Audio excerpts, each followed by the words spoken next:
Quand on parle de paysage, et notamment quand on parle de paysage en Guadeloupe, on pense souvent aux paysages remarquables, paysages naturels, la pointe des châteaux, les chutes du Carbet, la soufrière, la forêt, les cascades. En réalité, le paysage, la notion de paysage est beaucoup plus large. La définition, en général retenue pour le paysage, c'est celle de la Convention de Florence en 2000, qui dit que le paysage désigne une partie de territoire telle que perçue par les populations et qui résulte de l'action de facteurs naturels et humains et de leurs interrelations.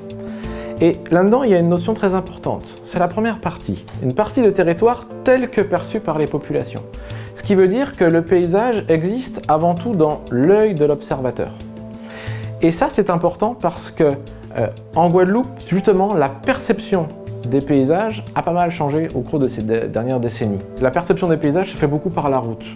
La voiture est un mode de mobilité contraint par rapport à l'organisation du territoire. On a un éclatement des pôles d'habitat, à l'inverse une concentration des pôles d'activité autour de l'agglomération centre, Pointe-à-Pitre, les Abîmes, Jarry. Donc on perçoit les paysages essentiellement par la route. Or, le long de ces routes, s'est beaucoup développé au cours des dernières décennies ce qu'on appelle l'urbanisation linéaire, c'est-à-dire une extension de l'urbanisation qui n'est pas concentrée autour d'un noyau, mais au contraire étirée le long des axes routiers. Et ça a une conséquence forte, c'est que du coup, on a, quand on est sur la route, de plus en plus d'écrans visuels de premier plan qui empêchent de percevoir le paysage qui est sur le côté. On peut considérer du coup, comme on a dit que la perception, l'œil de l'observateur est fondamental dans la notion même de paysage, que cela finalement génère une sorte de privation de paysage, et si on grossit même un peu le trait, une sorte de disparition de paysage, en tout cas dans l'œil de l'observateur. Les coupures d'urbanisation sont de plus en plus rares entre les pôles urbains qui s'étirent le long des routes. Ça se prolonge même notamment dans les quartiers résidentiels par la problématique des clôtures et des murs d'enceinte des propriétés privées.